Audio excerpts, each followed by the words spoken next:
ખાજો ભાઈ કેરીની કટકી લાવો ની ચાક લાવો ચાક ન્યા હું ડબ્બો રાખ્યો કારનો પણ જો તો ખરા આ બાયુ મરી ગયા બધા કેમ ખાય છે કોઈના મનમાં કઈ છે એ કોઈના મનમાં છે નહીં, કોઈના મોઢા ઉપર ઝાકપ છે નહીં. જવો ને કેમ ખાઈશ? અને ખૂટિયાની જેમ ખાય કોટિયાની જેમ ખાઈશ. આ પાપીના પેટના છે.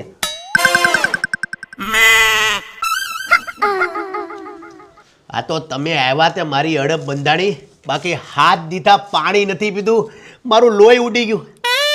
આ થઈ ગયું. દાળ ભાત ને પાપડ હારા છે, ખાવા માંડો.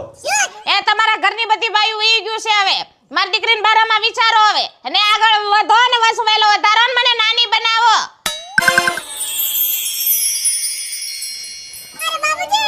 ભાઈ આપણું ઘર હાવ ખાલી થઈ ગયું, બધી બાયુના ફટાકિયા ભૂલી ગયા. ઘરમાં કોઈ બાય વજી નહીં, બોલ કોઈ બાય નહીં. આ બાપુ ભાઈ ક્યારના વળ કેમ ખાય છે? પૂછ તો બાપુ. હે બાપુ ક્યારના વળ કેમ ખાવ છો? હું છું. મારે બેટા તમને એક વાત કરવાની છે. હું તમારી માં હોસ્પિટલમાં હતી ને તે મને એમ કીધું કે તમે બીજા લગ્ન કરી લેજો. હે તો પછી મારો શું વાંક?